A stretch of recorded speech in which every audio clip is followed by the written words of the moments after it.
It's time for AggroChat, the official podcast of the Tales of the Aggronaut blog and stalwart gaming community, where we talk about stuff and things, and the stuff about the things, and sometimes gaming. I'm Belghast, and let's start the show. Hey folks, it's that time again. Time for another episode of AggroChat. This is episode 411. Tonight I'm joined by Ammo. Hello. Ashgar. Mm-hmm. Kodra. It's the 411. Time to get a directory of people's numbers. Damn. Hello. I'm old enough to have actually dialed 411 before. Uh-huh. I'm not that young. I have two. It probably still exists. Like, I don't know. Like, it probably is a thing you can still do. I see now, though, I look at this and be like, wait, I can just give somebody's name and I can get their phone number. This feels like a harassment tool. You could always do that. It was called the White Pages. Yeah. This is the beginning of a social engineering attack. The white pages feel like a harassment tool. I mean... Yeah, they charged you extra for an unlisted number. They sure did. My grandmother paid it for a long time. Man, can you imagine if they charged you extra for 2FA? They used to charge you extra to have an anonymous domain, too. $8, man. $8. God. We won't go into that yet. Oh. Okay, so Ash, you were prepping us for some shenanigans that you were doing that you said were very Bell-like. They're extremely Bell-like. So I got a DDR-like machine. Okay. It's Stepmaniacs. So it's from the dude who made In the Groove back in the day before they got sued by Konami. And this is a non-patent infringing dance game. So fine, sure, that's great. It actually has a bunch of songs in it from some former DDR artists and a whole bunch of stuff from back in the day. And that's kind of cool. But playing it is making me miss some of the actual DDR songs. And, well, really what this thing is it's two USB dance pads and a touchscreen and a big HDMI monitor connected to an Android device that's all sitting inside a box. But there's a lot of room in this box that could fit, say, another computer or so. Enough to run, like, say, actual Stepmania and put some DDR songs on it. So I am endeavoring to find and set up appropriate cabling using basically my old laptop because it fits in the cabinet. Okay. Yeah, I didn't know if you were like hunting actual DDR machine. Didn't know if you were like hunting for a mini ITX to actually mount in there, or I could do that, but I don't need to because my laptop fits, and I'm not using this laptop for anything else. It's the laptop I did Steam Deck experiments on. So it was already sacrificed for science. It has been sacrificed for science multiple times. I attempted to trade it in a long time ago, and they were like, "Nobody wants this." I think that technically qualifies it as a focus. Fair enough. It's pretty cool though. Like, I'm curious how well it works. Are you just basically going to split off of the controls for the normal device, or are you just converting it to run DDR/Stepmania? It's probably they're literally connected via USB inside the cabinet, so I could just unplug them and plug them into the laptop. But I'm trying to figure out some solutions to handle this a bit more elegantly. Also audio, because that's going to be an issue. So what is going to potentially be a reoccurring theme for a while is Twitter's going some places right now. That's one way to put it. Layoffs happened on Friday. Rumor is that it was roughly 3,700 people out of the roughly 7,000 people. So around half the staff. Did a Thanos snap? But yeah, like it is causing some severe distress. I heard it was a lot of like I've heard it was a lot of SREs. I've heard it was the entire misinformation division. Oh yeah, anyone who's like health and safety of Twitter is gone. Yeah, and I love like some of the points that have come up. Is like there's rumor floating around that he like got lines of code written over the last 30 days for everyone and tried to judge value based on a number.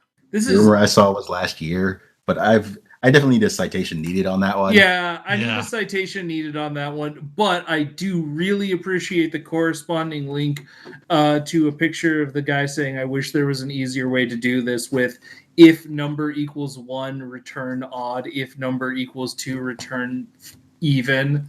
Yep.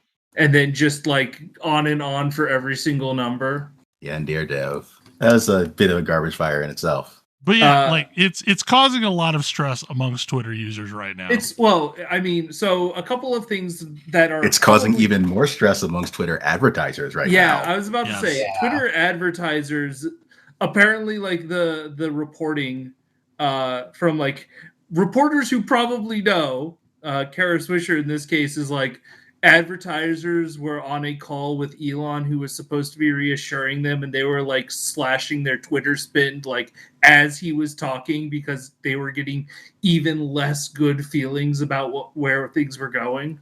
Well, and there's some video that came out that was from an interview yesterday where Elon was trying to describe the $8 verified system and how anyone that doesn't pay it is basically going to have their tweets suppressed. Yeah, no, that was the thing that I saw today is like, you're going to have to scroll a really long way to see a tweet from somebody who doesn't pay $8. And I was like, oh, cool. This is no longer a useful system for me. Like that's easy. It. That makes my decisions making really, really easy. Like right there, you're going to say, yeah, I'm only going to see content from somebody who pays Twitter. Twitter is no longer useful. I'm free. Yeah. It was either a Washington Post article or a New York Times article that I was reading that it had come out from inside that Elon's logic is anyone who isn't willing to pay $8 is a bot. That $8 is a minimal amount to ask. So anyone not willing to pay it is clearly a bot. How much would one tweet cost, Michael? $8? I can believe that line of thinking. Yeah. Based on previous statements. So, I mean, like, the topic that Kodra put in here is it feels like a guild falling apart. And, like, right now on Twitter absolutely feels like the breakup of a guild. Damien Schubert put out a tweet this week, which was, this feels like guild, like MMO guild drama, but the guild has 2 billion people in it. And I kind of disagree. Like, guild drama has a different vibe. Guild drama has a lot more people trying to like fix things. Like, I kind of agree. Like guild drama has, people trying to fix things, but also like personal acrimony. This is like, the game is shutting down. Yeah. This is WildStar shutting down. This is FF14 shutting down, or Swig shutting down, or Shadowbane shutting down. Yeah, this is like you've got people basically like, so long, thanks for all the fishing all over the place. Like Chris Cluey definitely got a pretty raised profile from his Twitter interactions. And yesterday he renamed his profile to Elon Musk and put up Musk's profile picture and just started shitposting. And so I'm like, that was his way of getting banned off the platform. Yeah, Kathy Griffin did the same thing as she was setting up her Mastodon account. I see Jeff Jocks doing it right now. I'm like, yeah, it's coming to an end, and it feels weird, but yeah, like something this big just ending. I don't think there's a way back. Like, that's the thing, is like, I think however you feel, whether or not you are slim pickings and gonna ride the bomb down, there might not be much time left. Yeah, like I just don't think, like, I requested my full data dump several days ago, and I still haven't gotten an email about it. And that used to be a pretty quick turnaround thing. So, like, I don't know if I ever will be, because they probably fired the people that did that. Oh. Yeah. No, like, the party's probably over. And it's sort of stunning. I don't know. It's like, I generally feel like you should know what your product is. Twitter has never had a product. Twitter absolutely has a product. Yeah. It's just not a tech product. I mean, okay, that's fair. It's got people who advertise to. That is Twitter's product. Yeah. Twitter's product is is its audience. And it has a pretty good audience. It does. And if you lose the audience, I mean, let's be clear. This was not worth the money it was paid for. Oh no. The debt it was paid for. No, absolutely not. So like this was going the way of Toys R Us, like sooner or later. Well, but I mean that's a little bit like don't shit post through contracts. Well, yes. That's probably the worst way to like. You don't meme in a binding legal contract. Is I think one of the lessons Elon's learning. No, he hasn't learned anything. Oh, okay. Like, let's be clear there. No lessons were learned at all. Oh. No, lessons are not being learned here, or it doesn't seem like they are. I mean, I still think Elon thinks he's playing 5D chess here, but wow. I don't think he realizes how nonsense it looks to the rest of the world. I mean, that's really wild to think about because like he at least knew enough to know that he was getting into a bad deal, and then he's been complaining to everyone like what a terrible deal and like how unfair it was that he signed himself up for this terrible deal, which is like, I mean, at least he's giving me Schadenfreude on the way out. He's like, it's not helping that he has been super active in the downfall of Twitter. Like since he took over, like he is actively memeing on everyone. Board. Yeah. Like, I know how to run this better than all those people who have been running it at all for a while, clearly. So yeah, I got this. Yeah. I can get back my investment on this. Oh my goodness. I don't know if I've talked about it on this show. I might have, but one of the things I always thought was the most impressive story from ServiceNow is at one point our founder was approached by the board and said, this company needs a CEO. It can either be you or we can hire somebody. And he went and he shadowed CEOs for a few days and said, that's not what I am. Hire a CEO. Like, that is a very intelligent move. Like I had a moment recently where my boss was retiring and I watched his transition from the role I'm in to the role he's in and watched how generally not fun it has been for him. And like, I have 16 years before I could retire. I can't do that job for 16 years. Mm-hmm. I could maybe survive it for 2-3 years. There's no way in hell I would ever want to do that job for 16 years. Yeah. And like, he was super disappointed when I said I wasn't going to apply. And then I explained it to him and he was like, no, yeah, I get it. You are far more wise than I would have been at your age. Yeah, no, it is a thing I feel like people should like, just because you are good or lucky at one thing does not mean you are good or will be lucky at other things. And having a little bit of humility goes a long way to not getting yourself into this situation. But we have a situation where there's zero humility.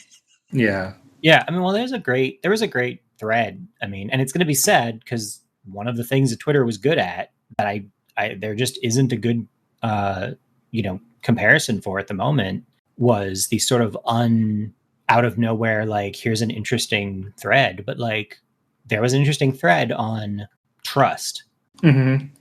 And I mean, another billionaire, obviously, but Bezos has a super, super strong conviction that he brings up frequently. That is like, trust is hard won and easily lost. I've Our heard CEO this. says that a lot.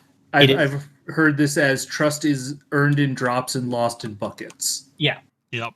It's one of those things that you hear a lot from good CEOs who understand what the deal is, how it works. Well, I mean, and I feel like it's kind of something that live service game players have understood intrinsically. Because the thing is like, it's not bad content that ever kills a game. It's loss of trust that kills a game. Like, you can weather bad content if the player base still has some modicum of trust. But when the trust goes, it's like over. Everyone goes aggro anytime any minor thing happens. And like, it's really hard to claw back from that precipice. And I don't know that many ever do. It's very difficult. I can't think of good examples of that happening. 14, maybe? I mean, yeah, you have to do that's the kinda work. not true because Yoshi P came on in 1.0 and worked very hard to get the trust of players. And I guess a lot of people checked out early enough that they weren't permanently damaged. I mean, the other thing was, again, Guild Wars 2 kind of has this too. Some of the people responsible for the unfortunate events just weren't there anymore. Yeah. But like we've watched this with Blizzard, definitely. Like Blizzard has crossed that line to where I don't think the trust is ever coming back. Like they can do anything they want to do, but the trust isn't there. Like, does not matter how good something starts out, immediately it flips to a point of distrust, which makes sense. It's been weird for me over in the Fediverse, because I have been playing tech support of all the onslaught of Twitter users who do not understand at all how Mastodon, the Fediverse work in the least. So I will say the entire thing amuses me a little bit because it's going back to the... Exactly. Like it's the way things used to work. Yeah, but it's not like we're not used to that anymore. We're used to centralized services. Well, like the best analogy that I have heard that anybody has been able to give me is like an instance is like a building. When you join an instance, you get a room that you live in, and you can go visit other buildings and other people in different rooms. And if you get bored with the building you're living in, you can move to another building. All of that shit should be under the hood. But here's the thing. It's like, this is really what it comes down to, is there's a lot of people giving helpful advice. Like, well, if you want to be the next Twitter, you need to do this. And the reality is the people running it don't give a shit. They do not care whether or not you are there. Like, hard fact. They don't care. Like, they built a network for them. If you want to come along, awesome. Feel free. Here's how it works. But like, they don't care if they're the new Twitter. Yeah. Probably most of them don't think there should be a new Twitter. Which does tell me that there probably isn't going to be a new Twitter. Yeah. Yeah. The problem is that I've been looking at a bunch of these things, and the thing that Twitter Twitter as of some years ago, earlier this year, understood was there's a balance. There's making the thing that you think is cool, and there's making the thing that making a product that will attract a critical mass of people who both can access it reasonably and are invested in it to really take off. I think Twitter accidentally got popular. I'm just saying. I feel like I've seen what this has made, and I'm not sure it's good. I'm not sure the social media era has enriched our society. I don't think so. I don't think it has. Like, don't get me wrong, but it has created broadly successful products. So like that are torpedoing their own success as fast as possible. Absolutely. Like, yep, that's definitely happening. Like, it's not just Twitter doing that either. Meta's Facebook is convinced that they're years behind virtual reality is the wave of the future and has sunk 80% of their company value in the past month or so into this. Yes. I mean, I do think what is happening with Twitter is going to actively harm any social media business going forward. After this has happened, no one will have faith in any of them. But I think the problem comes down to both Facebook and Twitter started as a wouldn't it be cool, and then had a moment of like, oh crap, we need to figure out how to make money off this. Mm-hmm. Well, the thing is, they both got cool, and so they both had these huge amount of people using them without a business model. Yep. And then they got addicted to the numbers going up. Businesses can't be successful. They gotta grow. That's Netflix's thing now. Netflix is trying to figure out how much money they can squeeze out of their user base at any cost, because they have so many people already hooked up to their ecosystem that they're losing out. Like, there's diminishing returns on going after the people who aren't subscribed to Netflix. I think the problem is like we've got this cult of the green candle that expects everything to always go up, and that's not going to be the case. You're going to run into a problem where there's just no more human beings left. Yep. The only way you can do that, and it's not that it's impossible, it's just dumb, is to on the regular blow everything up and have some completely new thing rise from the ashes that everyone jumps on because they're like, oh, this is cool in some way that I didn't envision. But it just means that you're blowing stuff up every so often. And I don't know, that doesn't seem... I mean, that's kind of been our boom-bust economic model. Basically. And I don't know, is that a great idea? Probably not. No. Because it means that nothing endures. And, you know, sometimes you have stuff that endures for far too long. So it's a balance, but I don't know. I think fundamentally Twitter had the problem that social media has is that it's the things that make it good aren't the things that are good for making money. Yes. Mm-hmm. And much like the news before it, maybe making money shouldn't be the only consideration, and there's value besides that. That's a whole other discussion.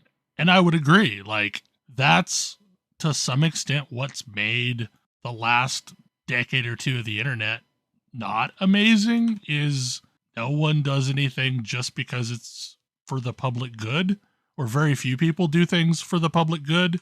They do things so that they can either make money themselves or sell it to somebody and cash out. And like, there's eventually a limit to the number of these things you can spin off. There's also a limit to the number of $8 a month that people are willing to pay. Oh, I do find it amusing that we're now talking about $8, but at least It was SA 20, only yeah. At least SA only charged you $10, and you got to keep that account until you got banned. They still do that. I know. We should all migrate to something awful. The most moderated place on the internet. Yeah, because they figured out the thing that every community manager can tell you, and enough people listen to community managers. As they pointed out when Goonswarm broke up earlier this year, the forum grew up, but Goonswarm never did. Mm-hmm. Are they still running on PHPBB? I don't know, but probably. I believe so, yeah. That's hilarious to me. I don't know why that's the funny... Like, boy, I remember installing PHPBB. All of my old... And PHP my admin takes me back. No, like ISPs still use PHP my admin for everything. No, they're on vBulletin. I do think that the thing that really sucks... I think that I think that we're going to see a return to siloed internet. Yeah. Which we were already seeing with Discords. But like, this is going to accelerate it hugely. Yeah, there was something neat about like everyone getting exposed to all of the different subcultures. But you really weren't, though. I was going to say, first of all, you aren't. Like, that's not a thing you're going to get on Twitter right now. I mean... I have a very carefully curated Twitter feed, and one of the things that I was able to curate were a whole bunch of voices that I would never, ever, ever intersect with. And like, yeah, I specifically... But most people don't do that. Sure. Right. And you know, most people don't do a lot of things, but like, now I have nowhere to do that. Yeah, now if you want that thing, you have to specifically search it out. I could not tell you where. I have no idea. Don't know that any of the that. replacements will have enough people to really do that, and probably the Fediverse is the closest. I think Discord is the closest. But Discord is like this common denominator that everyone has, but nobody's in the same server. And like, you can use it as an IM client, but I'm already in a bajillion servers, and I'm only paying attention to like 2 of them. Yeah, paying attention to a few more than 2, but yeah, it's I'm in a billion servers and not paying attention to all of them. Right, like your They attention cover is finite. a wide range of interests. Yeah, but it's a whole bunch of deep dives into interests. It's not, oh, hey, here's a really interesting, set of commentary about, Midwestern agriculture that I found when I was looking at something completely unrelated. Like the connective tissue isn't there. It's like you've got to go. It's all spearfishing now. Right. There's no discovery in Discord. Yeah. Discovery is gone. It's everything is spearfishing. If I know that there's something that I want, I can go find it. Sure. But like finding something new that I didn't know anything about is just done now. Outside of hopefully somewhere in one of my very small bubbles it intersects. But it was kind of the browsing Wikipedia tangents, but for social internet. Like, you could find somebody retweet something way out of left field, and it's fascinating to you, and then you can learn more about it. See, like, to some extent, that is what the Fediverse / Mastodon is for me, because you've got a construct that you didn't have in Twitter of the local feed and the federated feed, where if you're just sitting in bed waiting to fall asleep, you can scroll through totally random ass things that people are talking about that are unrelated to anything that you are talking about. That's just because you happen to be online at the same time. The other kind of cool thing that I did not know before this week is apparently you can follow a hashtag as though it were a user, and just anytime somebody talks about that hashtag, it pops into your feed. So this if is there's why a I niche think thing that you want to do, you can find it that way. This is why I think that Mastodon as the central tech needs to be doing so much more of that stuff under the hood. Because yeah, you can find out about all of that stuff, but there's you really got to hope that you find somebody who can tell you about it. Well, and that's part of the problem and the joy of the service is after a while, like, it asks something of you, just like the old internet did. It asks something of you. You have to learn how to use it, right or wrong. But it does develop a kind of level of, once everybody's playing on the platform, there's a certain, I don't know, level of engagement that's already bought in. But yeah, I think that's too exclusionary for the type of audience I want to be encountering in my feed. Yeah, I don't know that I do though. Like I literally don't know that I care about the person who just randomly downloaded an app on their phone. See, but oh yeah, I do. I hugely do, because for me that's not. I also don't think I do. I do because that's not. I do because those are all of the people who are not tech people telling me stuff that I didn't know. Those are Those are the artists. Those are the like interesting legal people. Those are the content. Those are interesting creators. Those are minis painters. Those are rabbis. Those are people on the ground in parts of the world I've never been to, telling me stuff about.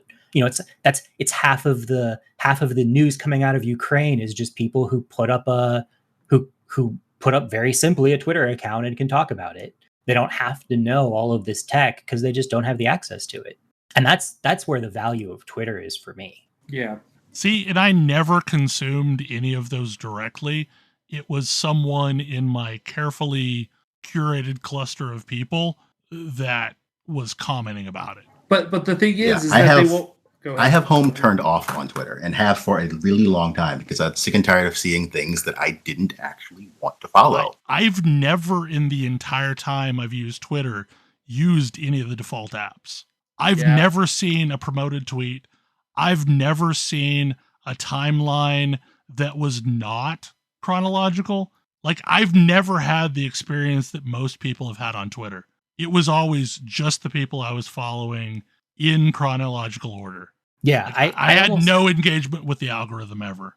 I have basically no use. Like all of the people who I follow, for the most part, all the people who I like follow and talk to on a personal level are not it's not what I'm doing on Twitter. Twitter has basically no value to me as I'm interacting with people who I personally know, because I have way better places to do that. Yeah. I mean, Twitter is a way for me to follow content creators. And Yeah. the promoted tweets thing always just got in the way of that. Yeah. Like that was never a useful. Twitter had a bunch of use cases. Yeah. And Mastodon fills some of them, and mostly it doesn't. There probably will be some other thing that will let me do this thing, because discoverability is a too big of a problem to not exist on the internet. Yeah. Right. Yeah. I think that your use case for Twitter has and will have other alternatives. Yes. I mean, some of those already exist. Right. My use case for Twitter does not. It is dead. I actually think, like, for content creators, I think there's also a problem there, where, like, discoverability of content creators, like, Patreon's going to have to figure out a way of, like, getting their content creators information out into an ecosystem where people will be able to discover it. The problem that I've had, just like, so this week I barely used Twitter at all. I was almost exclusively just on the Fediverse. And the biggest gap that I noticed is just general news. Yeah. More specifically, game news.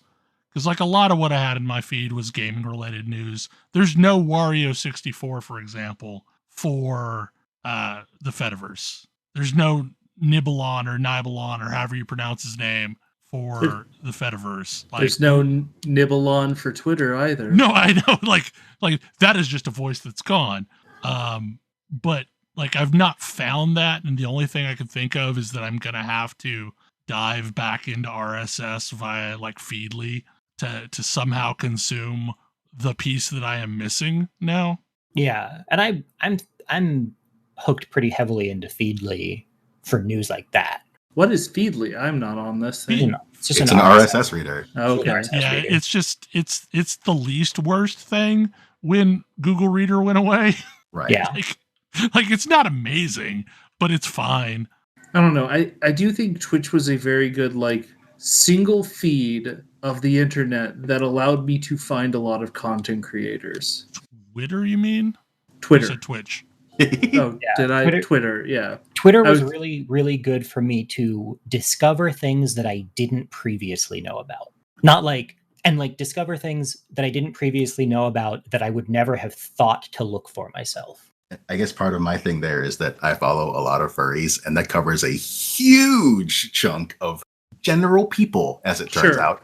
Yeah. Yeah. So I get random vaccine stuff. I get random politics stuff. I get random lots of things. Yeah. And, maybe that's the answer, is I just start following a bunch of furry content. Like, I mean... It's delightful, I'll tell you. Honestly, it's probably more sensible than Twitter. I mean, this was on Twitter, but yeah, I was again, going to say, I don't actually know where furries are congregating now that Twitter is, dying. I'm sure I could find a bunch of Discords. Yeah. And then that's one answer, yes. And then just exclusively hang out in the random chat. You're going to have better luck on Telegram, though. What I want from Discord is something that they probably will never give me, is the ability to create one virtual server that just has the couple channels I care about from a bunch of different servers. Yeah, the only thing they let you do that with is announcement channels. So you can't really, like, aggregate channels like that. Yeah. That would improve my Discord experience dramatically. Like, if you could just mount the general tab from a bunch of interesting Discords into a single Discord. I too kind of agree with you. That would be wonderful functionality. Honestly, like, if I could do that on Discord, that would probably replace Twitter for me in a not as good, but pretty close and a lot faster. I gotta say, though, like, I have been shocked at the sheer amount of growth that I have seen this week. The server that I'm on had to shut down because their provider told them that they literally couldn't get any more resources. I have also been shocked, but mostly in, like, I knew it was bad that Musk was buying Twitter. I didn't realize how bad it would be. I didn't realize how bad it was. I figured it would be about this bad. I didn't expect how quickly. Yeah. Yeah, that. It's like... I figured it would, take a few months for it to torpedo completely. Yeah, no. Shit went Lord of the Flies real fast. the motto of break things fast. Move fast and break things. Yeah, I mean, not your business. Just It's not his business. He doesn't care about his incredibly business. fast. Yeah, well, he is a little over leveraged on this, I think. Yes, but like that's why I made the allusion to Toys R Us earlier. That's kind of what happened there. The company had to pay the debt, and it couldn't. Isn't it isn't it tied to shares of Tesla stock, or is he completely decoupled I don't know. it from that? I don't know how he did that. Man, back to like what banks thought this was a good idea. I'll never have imposter syndrome again if this could happen. That's not true. I can totally find room for more imposter syndrome. No comment. Am I even good enough to have imposter syndrome? That's how I often feel, Kodra. I do think that it's the sort of two like views I've seen have been like, well, nothing of value is lost. We are free. And like, genuine sadness at a thing for which there is not really a replacement being gone.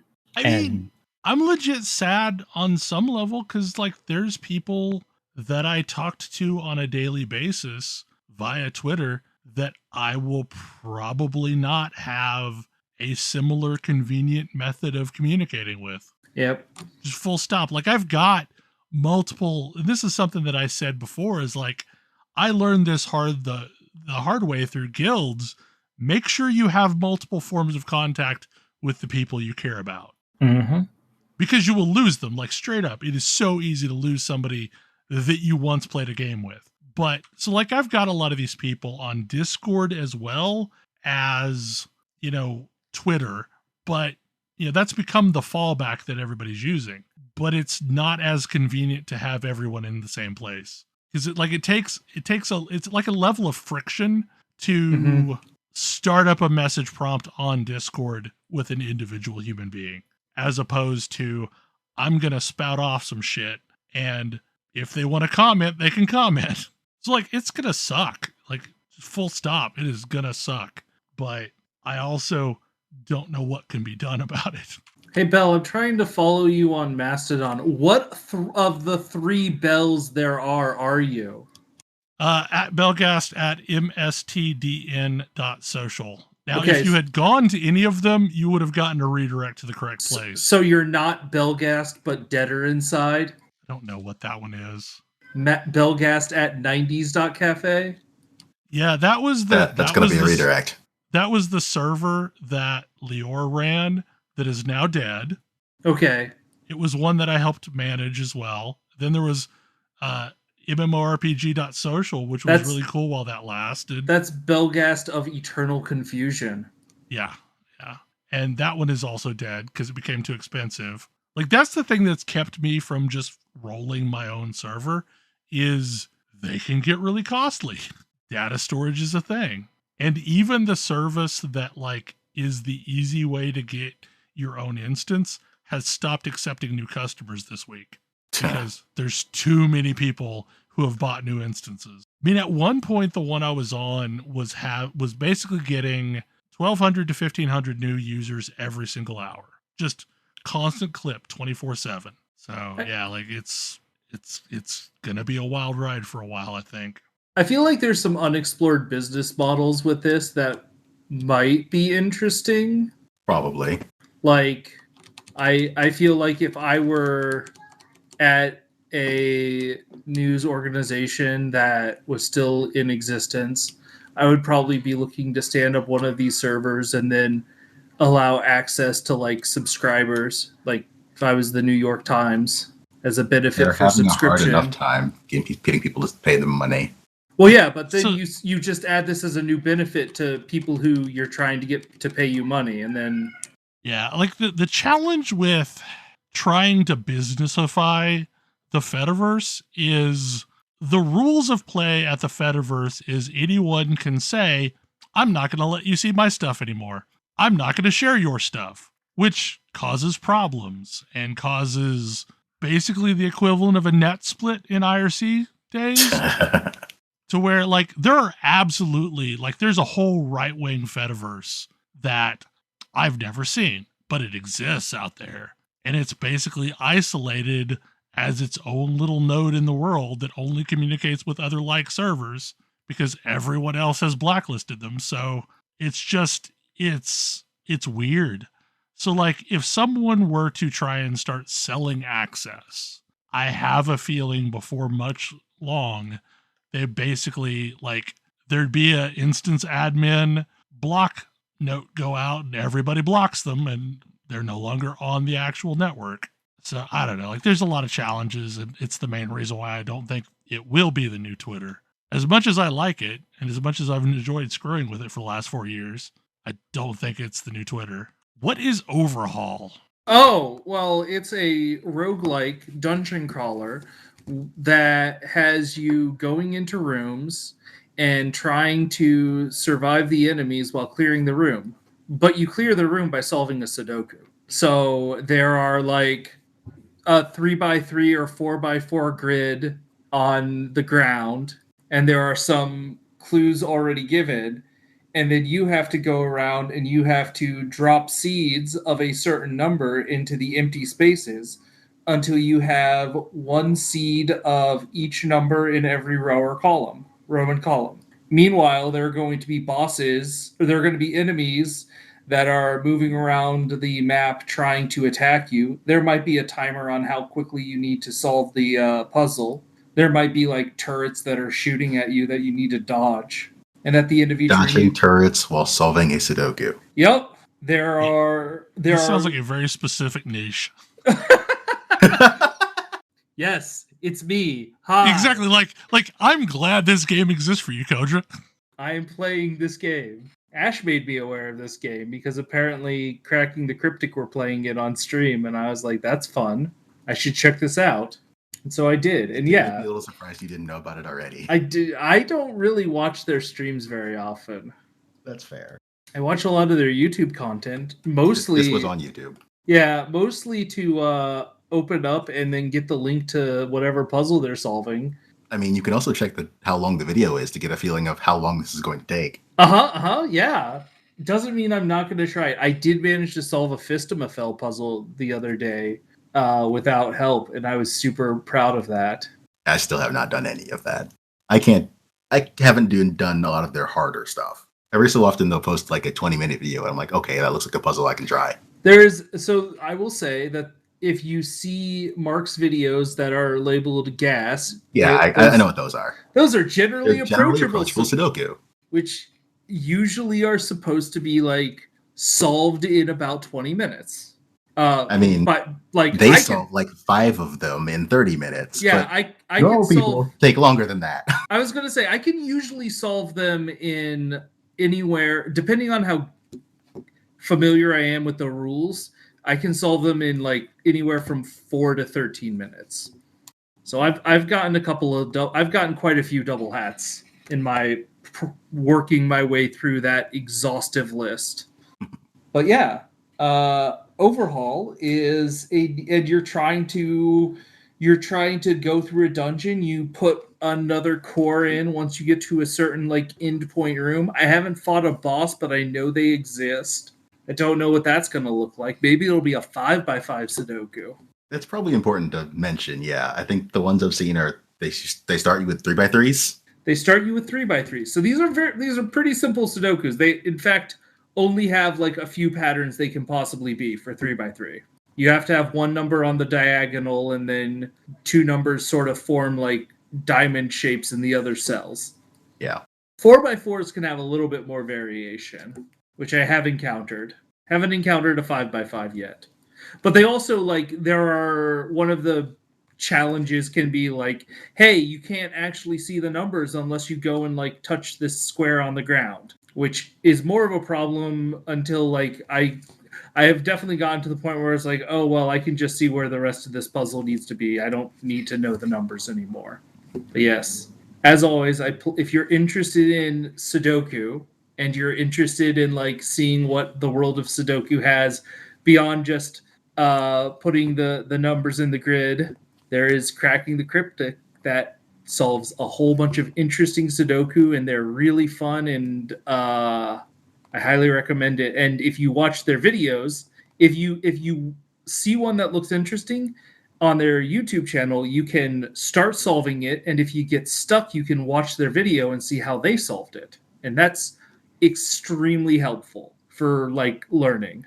Like, what are the clues? What are the logical conclusions that you might have missed that they've spotted? And if you like roguelikes and like isometric avoidance of things, there's Overhaul, which is also doing that with Sudoku. Yes, it's very specifically targeted at me. Yup, it is.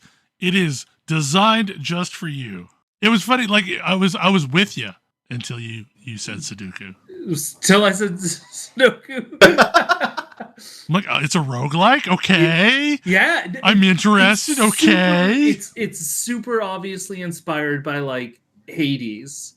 In like every room you walk in, the protagonist like has some quippy thing to say, and you're just like constantly redoing it over and over, and like, yeah, like the death loop, the failure loop is baked into like the narrative and stuff. But yes, solving puzzles while things shoot at you. In the meantime, I have been like, let's get the casual. How do I get the casual Sudoku going on Switch? Uh-huh. It only took me 30 years, but I got my mother playing a Switch. Nice. Playing a video game console. What game? See if it sticks.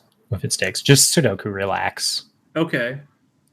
I'm sure there are other ones, and we'll tweak to see which ones make the most sense, but I was gonna say I recommend Captain Toad. I do recommend Captain Toad, but what about Picross S? Started with Picross. Okay, so I can talk a little bit about getting somebody skeptical about video games in her 60s into video games. Uh-huh. But there's a number of hurdles, and hurdle number one is the buttons. The controller. I kind of figured that would be it. Like, which means that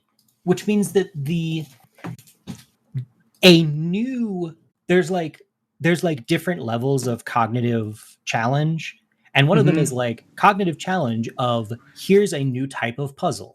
But there's also the cognitive challenge of how do I make these buttons do anything? Yep, got it. The first part, and you know, if you look at adoption curves of like game systems and people getting into video games and so forth, across every single genre of video games, the place where people drop out is before they figure out the inputs.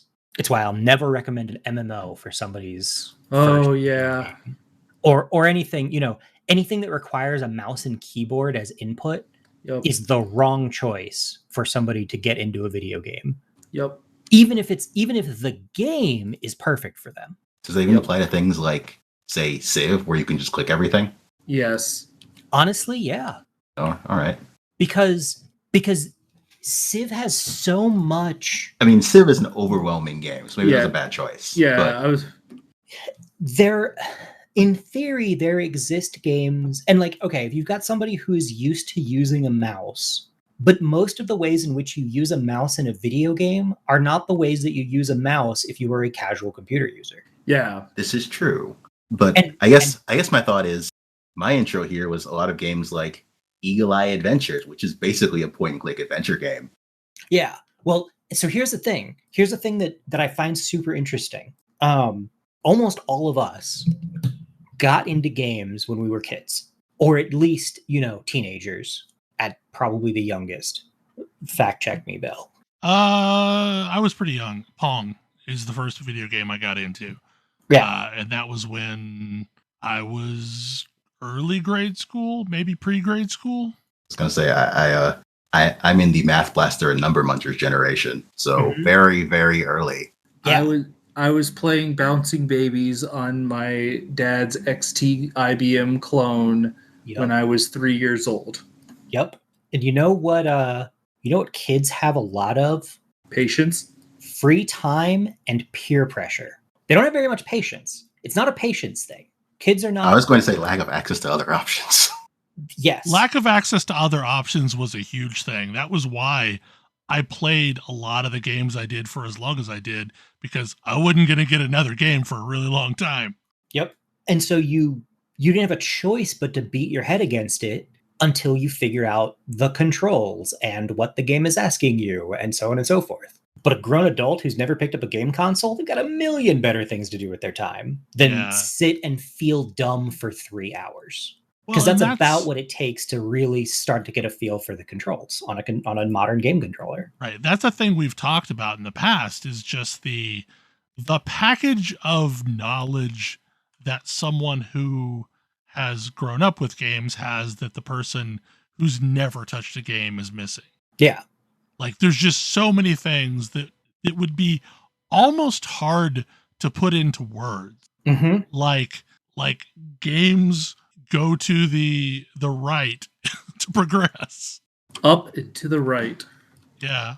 Yeah, I mean... Yeah, that one's an interesting one, because when Super Metroid launched on the Wii, on the Wii Virtual Console, there were a lot of Miiverse posts, people wondering how in the world they were supposed to play this game that intentionally stops you from going up and to the right. Mm-hmm. I mean, it makes me think of, like, the thing that sort of was a light bulb for me at one point was language learning, and how many people just check out of trying to learn a second language or whatever.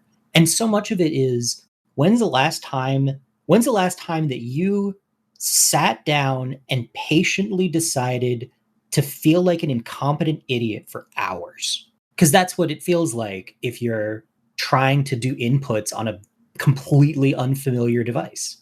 Right. Like, it's basically a new language is like sitting down, blowing away your keybinds, but not putting any defaults in. Now figure out what needs to go in those buttons. I mean, it's like, here's a bandsaw and a drill. Make a table. Yeah. Go have fun. Do you have any idea what you're doing? Nah. Good luck. Eventually you will land on something that could be used as a table. Yeah, or you'll hurt yourself badly. But yeah, so my entry towards getting my mom into it is to pick something that she already does, which is Sudokus, and basically use that as a launch pad. Yeah. So she's got a Switch through the power of overnight delivery, which surprised even me, honestly. She's got a Switch, and the loaded up on it are Sudoku Relax, which seems like a perfectly adequate Sudoku game, Big Brain Academy, and Layton's Mystery Adventure as a progression upward. And she is interested in Civ. Like, I described Civ to her, and she's like, "Oh, that sounds really cool." Is there a modern platform on which you can play Civ Revolution? I don't know. That would be a great answer, but Civ I don't know 6 if that's on, reasonable now. Civ 6 is on Switch. Sure, but I said Civ Revolution for a reason. Yeah, no, I don't disagree. I think you're right. And like my criteria is nothing that requires timed input of any kind. Puzzle games especially, which there's a bit of overlap. I mean, the answer is you can play it on iOS, so you can play Civ Rev 2 on iOS or the Vita. That is a weird combination of things. But it's on Android too, but yeah. The Vita is the only console it launched on, which surprises me. Also, people didn't like that release. People like the first one, though. I remember liking the first one. But I think once we get a little bit more... It's one of those things where it's like trying to carefully curate it. Mm-hmm. There's a upward progression. Is Citizen Sleeper on Switch? I don't think Citizen Sleeper is on anything that's not PC. I thought it was on... maybe it is coming on Switch? Because like a really compelling narrative game. I'm wrong. It's on Xbox and Switch as well. Ooh. That's got real basic inputs. Yep. It does. All right, I'm going to put that on the list. Like, at this point, do you have access to the account that's set up? Because I think if you just buy something, it will magically show up. This is true. Yeah. Disco Elysium on Switch? It is on Switch. Disco Elysium. Boy, that's a chaotic choice. Yeah. I was going to say, that might be a bit much. I mean, I'm thinking about I've already got a progression on there. It's where do we go after Layton's Mystery Adventure? Because unfortunately, all of the other Professor Layton games aren't on the Switch. Infuriatingly, I'm sure Level because 5 if they will get around to making a new one eventually. What? I'm sure Level 5 will get around to making a new one eventually. Sure, but there's like 3 or 4 of them that I could already have on the 3DS. Well, right, if they existed on Switch, and that would That would keep this going for a bit. I think when you get into action games, you need to find some form of an endless runner so that you're only controlling jumps. You're not controlling like movement left to right. I genuinely don't think that will ever happen. I'm not even gonna worry about that. Like this might just not be an action game thing, which is fine. Yeah, it's totally reasonable. There are plenty I of did games. not know there was a Professor Layton versus Phoenix Wright game. That's hilarious. Hold up, what? This was a 3DS game. Damn it. Professor Layton versus Phoenix Wright. Are there Phoenix Wright games on the Switch? I think so. Those would probably be re-releases, but I bet there are. Boy, I wonder how that would go over. Because those are basically puzzle games with a story. Yeah. Do they have like quick time events? I don't remember. I've never played a Phoenix Wright game. I think they might. I was about to say screen puzzle things, but I don't know. I don't think they are timing based. In a similar vein, but also super chaotic, is the Danganronpa series. Yeah, no. But the answer is the Ace Attorney trilogy. Like the first 3 games are on Switch. Nice. And have been for 3 years. I would also throw out Night in the Woods, which does have timing-based sections, but it's okay if you're bad at them because you forgot how to play the instruments and you've never played the song. It also has platforming-based sections, it which might be does. weird for somebody mind. who hadn't done anything before. Yeah. Those platforming-based sections are actually hard. I mean, they're not hard in the grand scheme of video games, but they are hard for somebody who hasn't done anything like this before. Yes. I have played through this with my significant other, and she found them very frustrating. Yeah. Like, even just like the very first section where you're trying to get out of the dilapidated jungle gym was very frustrating. Mm-hmm. Yeah. And that's like the very beginning. Yep. Yeah. Okay, Tam, what is the coming back topic? Something overeating. I can move that. I don't know. It was a thing we were talking about New World and Fallout 76, and just like I've heard people say this about Destiny as well. Just, hey, I put down this game for a bit and I want to come back to it. How painful is that? And I was trying to think of games that do a really good job of that, and it was kind of hard. It's really hard. So I will say the number one thing that makes it difficult for me to come back is the nonsense of dealing with your inventory when you get back and not remembering what any of it does. What you're, especially in like Fallout 76, what your build does and why you were making the decisions you were, especially if maybe your build has been nerfed or changed in the past 2 years. Yes. This is the thing stopping me from getting back into Warframe mostly. Yes. Oh yeah.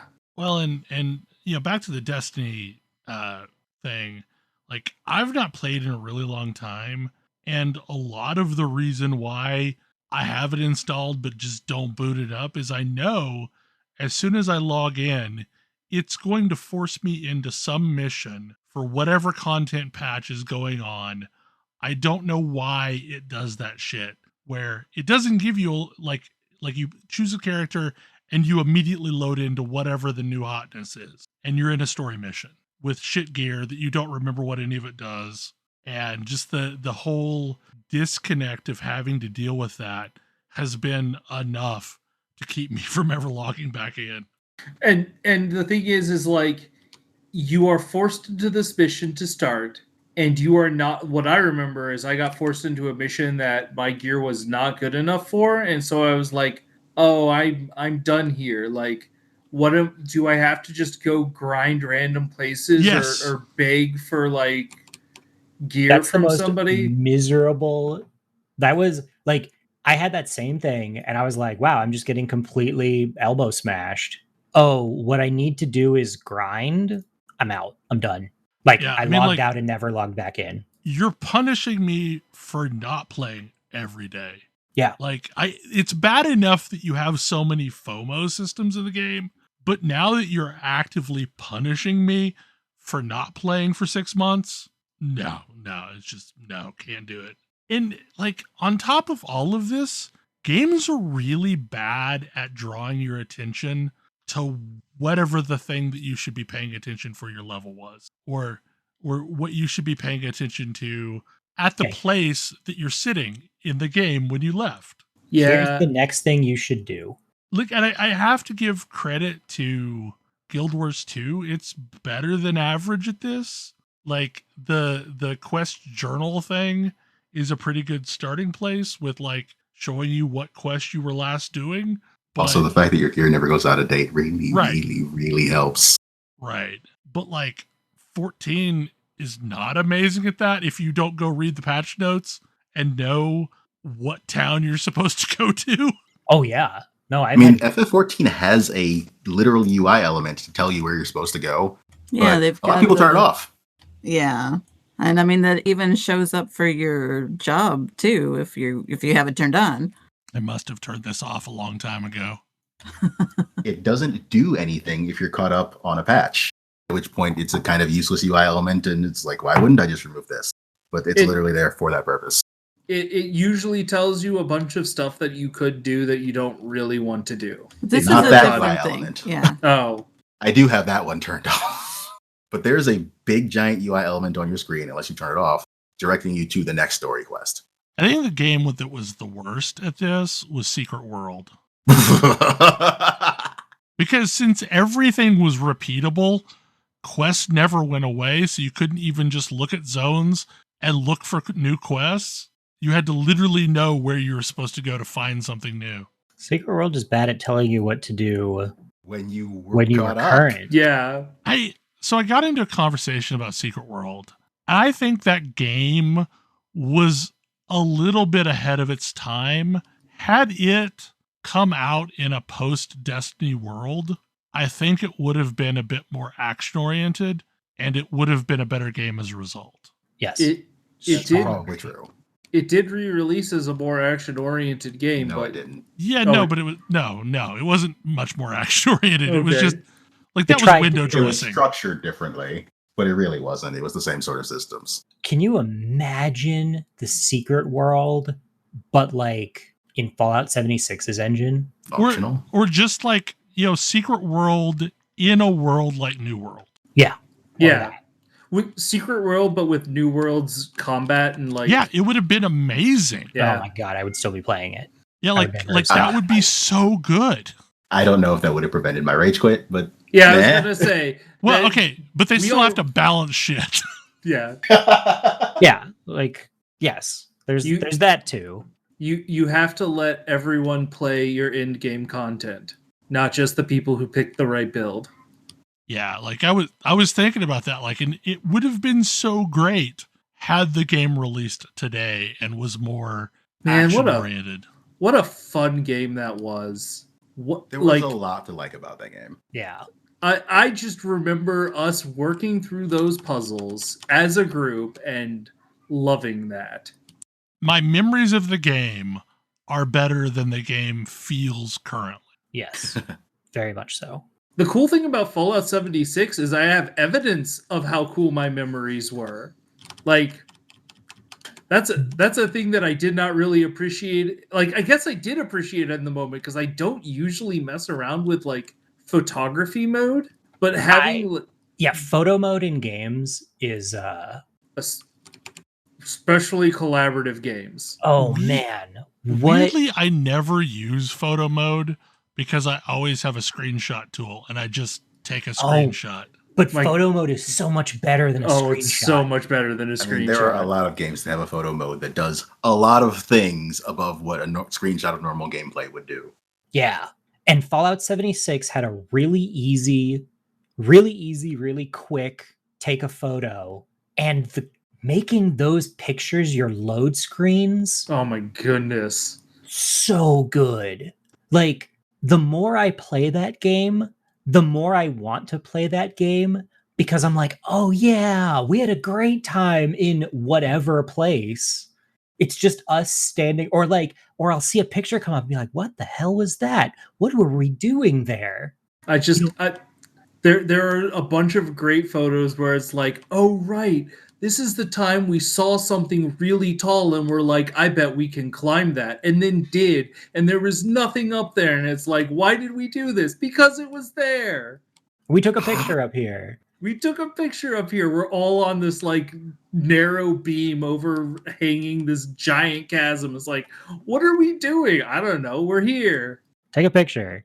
But especially in a game where your characters are so distinct, and it's like, oh my goodness, it's me and it's Tam and it's Shiana and we're all just here. Like I think the thing for photo mode is like I'm going to have a lot more fun with photo modes when it lets me get like group shots and turn them into postcards from scenic West Virginia. Yes, like that was. Wish you were here. Yeah, those were so cool. It's the take a screenshot of the boss kill, but like all over the place for just unbelievably trivial nonsense. Yeah. Well, the thing was, it was like a lot of the environments took on new light because it was like, this is silly. We should get a group shot here. Mm-hmm. I think my favorite game for that, though, was not a multiplayer game. It was Final Fantasy 15. I loved finishing content and getting to see all of the random photos that were taken. Oh, yeah. Because some of them were really cool. Like, see, that a lot of them weren't. That to me is the next evolution, is to have a thing that's automatically taking photos. Yep. Or even a thing like, I mean, I'm imagining something like the Ghost from Destiny, but like it automatically is taking some photos, and if it periodically prompted you, ooh, this would be a cool place for a photo. I don't know, it wouldn't have to do it very often, but if it did it often enough, if it did it just often enough for you to remember to think about it, I think the pictures that it would recommend would be whatever, but the ones that it would inspire you to think about taking would be awesome. And for people like me who get really immersed in the game and I'm never thinking about, oh, I should take some screenshots. Yeah. It's so awesome to have those screenshots without, having gone deep in it. Do you know what actually, like, for me would maybe even be cooler is, okay, so this is back in the day, whenever you wanted to record footage of a game, it just recorded your inputs, and you could replay your play of a game in the engine, and it was just doing the things you did in engine. What if anytime the game sees something that is a memorable thing, like a boss kill, or you discover something, it just records a bit of the inputs that are around that time. And then once you're done, you can go in and say, okay, I want to review this and be able to take screenshots from this thing. So you can essentially replay a moment in time in a photo mode and spin the camera around, see what your characters were doing, take shots or whatever. Because like the problem that I have is that photo mode is just complicated enough that it breaks up the action. It would be lovely to be able to go back to that at a later time. I'm like, okay, yeah, no, that was a significant event tonight. I want to now take some carefully curated shots of what we did in a demo mode kind of thing. Oh yeah, like So you're basically watching a replay of what happened, but kind of like brain dances are in Cyberpunk. But yeah, exactly. It's like you can. You're now a free floating like camera in that scene, as you can replay sections of the action that just happened and take your own shots of it. Yeah, that would be awesome. I would do that in Star Citizen more or less constantly. It does make me wonder why people stopped recording demos in games, why game engines stopped recording demos. Was because it just it required too much more. Yeah, just too many things that they're tracking. Like when people make a task, this is basically what they're doing. And a lot of modern games just aren't taskable because there's too much stuff, too much variance. Because that was always really cool when you like saw somebody do a cool run in like, a Doom WAD or something like that you could just literally load the demo on your machine and watch exactly what they did in a first person seat. Anyway, I think at this point we have gone over. Any final thoughts on this or anything else? If you have Switch game recommendations for my mom. HTTP 411 is length required, but I thought 411 was funnier. Okay. Well, hopefully you enjoyed the show, and we will see you again next week. Good night. Good night. Good night. Good See night. you.